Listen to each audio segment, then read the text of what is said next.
Se você é iniciante e não sabe por onde começar, escuta uma pessoa, escuta outra e todo mundo fala alguma coisa, eu tô aqui pra te falar 5 mitos que as pessoas ainda propagam por aí e que você não deve seguir.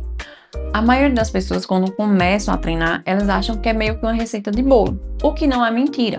Porém, o que funciona para uma pessoa não funciona para outra, além de que existem vários mitos por aí sobre musculação, sobre alimentação, sobre todo o conjunto direcionado para o resultado de hipertrofia ou emagrecimento. É incrível como algumas coisas que parecem óbvias para mim não são tão óbvias para outras pessoas. Quem chega para mim em pleno século XXI e fala alguma coisa assim que já foi desmistificada, desmentida há anos atrás, eu fico... Minha cabeça meio que dá um bugzinho assim. Primeiro, achar que 15 a 20 define e de 8 a 10, 6 a 8 ganha massa muscular. O que faz o nosso músculo crescer é você chegar à falha ou à subfalha naquele exercício. Então, por exemplo, se um personal passa para você a zona de repetição de 15 a 20 repetições, significa que você tem que botar uma carga que você vai chegar perto da falha ou na falha dentro daquela zona de repetição. Então, se você bota lá 15 a 20, 8 a 10, 6 a 8, então significa que se você passar do valor maior que o seu personal prescreveu para você, a carga tá leve, então você tem que aumentar. Mas se você não chega perto do valor mínimo de repetição, significa que sua carga já está pesada, aí você tem que diminuir. Quando a gente coloca uma zona de repetição, a gente tá passando uma porcentagem dentro daquela zona de repetição a partir da sua ORM. Então, o que isso significa? Por exemplo, se eu passar um treino para você que vai ali entre 10 a 12 repetições, significa que você vai estar usando 80% da sua ORM no treino. Não é porque passou de 15 a 20, então tá leve, então tem que fazer leve. Então, em 20 eu tenho que ainda chegar sentindo que tá leve. Não é nada disso. Se seu personal passa para você uma zona de repetição, significa que você tem que falhar ou chegar perto da falha, né, dentro daquela zona. Então, 15 a 20 não define, de 8 a 10 não ganha massa muscular. Em ambas as zonas de repetições pode acontecer hipertrofia. Vai depender da carga e da sua execução naquela zona de repetição. Então já sabe, ninguém mais aqui repete essa besteira nunca mais. Segundo, achar que só o treino gera resultado. Teve um tempo na minha vida, quando eu ainda não fazia faculdade de educação física, de nutrição, e eu não tinha profissionais ali para me ajudar, que eu achava que só treinar bastava. E o que era que eu fazia? Eu treinava, ia para casa, quando chegava em casa eu fazia o quê? Comia café com bolacha, porque para mim isso era uma das melhores refeições da vida. Eu não tinha a noção, o entendimento sobre me nutrir, sobre nutrição. Então, 4 coisas que devem estar alinhadas para que ocorra o processo de ganho de massa muscular: sono, nutrição, treino e ingestão de água. É difícil. Tem algumas pessoas que com uma genética melhor, claro, se ela não seguir direitinho isso, ela vai ter resultados melhores do que aquelas pessoas que não têm genética, e se não seguir esses 4 passos, ela vai ter uma maior dificuldade. Então, é muito importante, principalmente também o sono.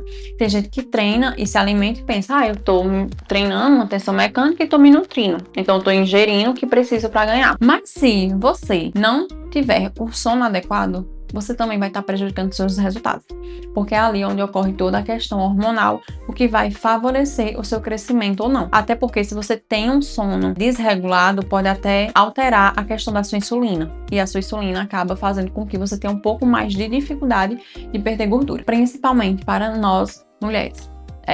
Para mulheres é sempre mais difícil.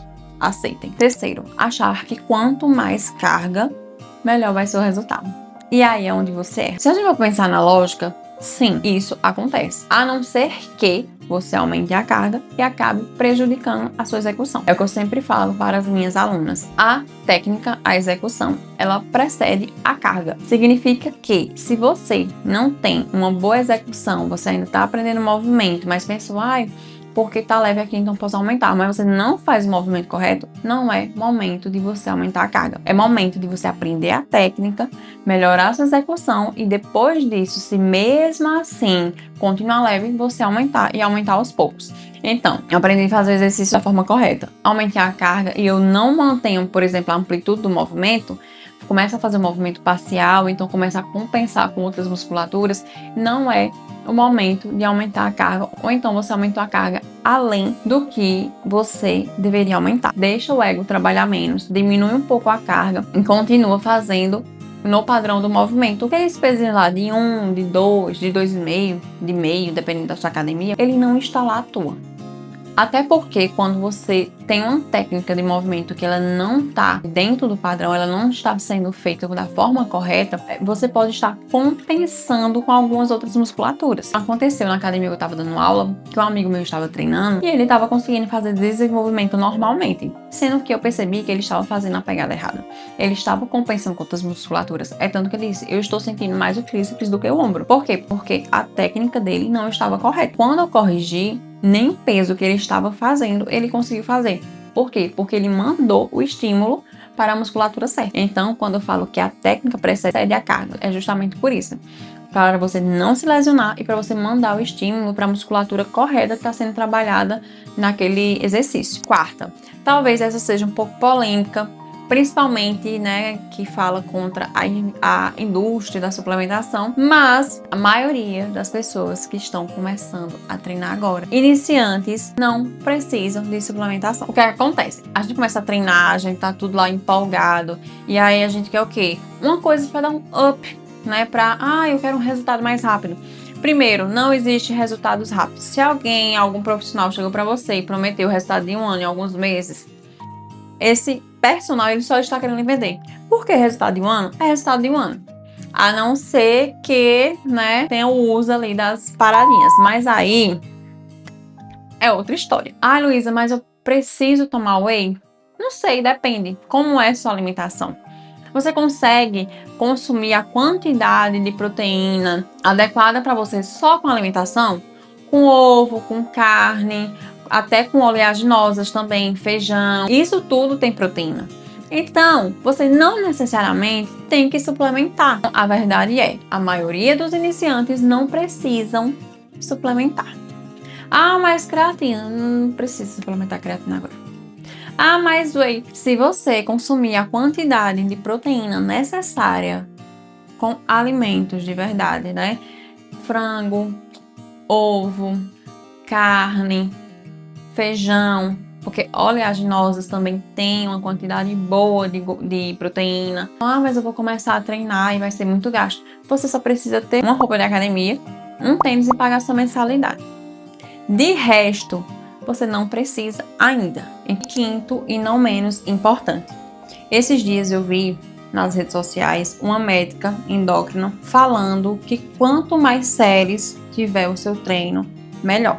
Mas não é bem assim.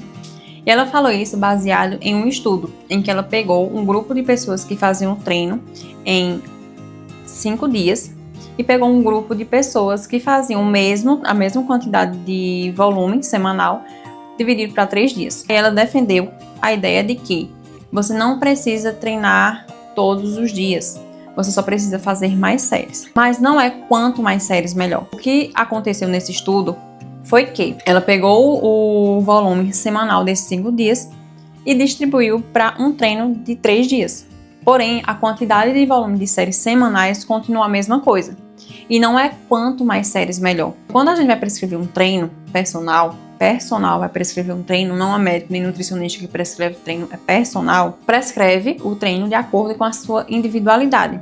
E um dos pontos importantes na prescrição é saber qual o seu nível de treinamento. Então, se você é iniciante, se você é intermediário, se você é uma pessoa avançada. Então, uma pessoa iniciante, ela não tem a mesma necessidade de volume semanal do que uma pessoa avançada. Uma pessoa avançada, ela pode fazer ali entre 10, 15, 20 ou mais séries semanais por grupamento muscular. Já uma pessoa iniciante é recomendado ali entre 3 a 5, 6 séries semanais por grupamento muscular.